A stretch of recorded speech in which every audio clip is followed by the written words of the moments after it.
અમરેલી જિલ્લાના લાઠી તાલુકામાં આવેલું શ્રી ભુરખિયા હનુમાનજી મંદિર આશરે 440 વર્ષથી વધુ પ્રાચીન અને ઐતિહાસિક મહત્વ ધરાવતું પવિત્ર તીર્થધામ છે। આ ચમત્કારી મંદિરના પ્રાગટ્ય અને સ્થાપના પાછળ એક રસપ્રદ અને શ્રદ્ધાથી સભર ઇતિહાસ જોડાયેલો છે।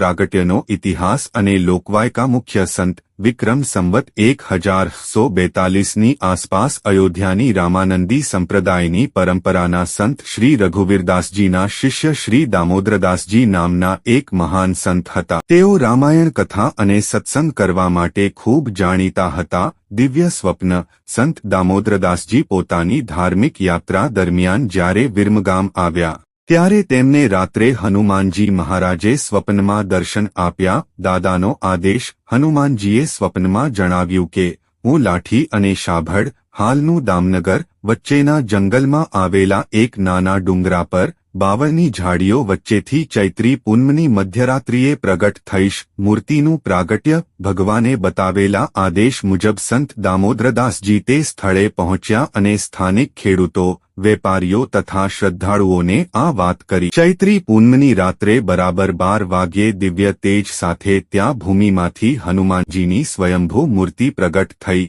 ભુરખિયા નામ પાછળનું કારણ હનુમાનજી દાદા જંગલમાં એક ઊંચા ટીંબા નાના ડુંગરા પર બાવળની કાંટાળી ઝાડીઓ વચ્ચે પ્રગટ થયા હતા। કાઠિયાવાડી બોલીમાં આવી ધૂળી ઉજ્જડ અને બાવળવાળી જગ્યાને ભુરખ અથવા ભુરખિયા કહેવામાં આવતી હતી। આ ઉજ્જડ જગ્યાએ દાદા પ્રગટ થયા હોવાથી તેઓ ભુરખિયા હનુમાન કે ભુરખિયા દાદા તરીકે ઓળખાયા અને આ સ્થળનું નામ પણ ભુરખિયા પડી ગયું। ધાર્મિક મહત્વ અને પરચાવ 84નું મહત્વ અહીં હિન્દુ ધર્મની 84 જ્ઞાતિ ભોજન કરવાનું વિશેષ ધાર્મિક મહત્વ છે। કવિ પિંગળશીભાઈ ગઢવી લોકવાયકા અનુસાર પ્રખ્યાત લોકસાહિત્યકાર અને કવિ પિંગળશીભાઈ ગઢવીને પણ ભુરખિયા દાદાએ પ્રત્યક્ષ પરચો આપ્યો હતો। કુળદેવ તરીકે પૂજા બોલિવૂડના જાણીતા અભિનેત્રી આશા પારેખના તેઓ કુળદેવ છે, જેથી તેઓ પણ અવારનવાર દાદાના દર્શનાર્થે આવે છે।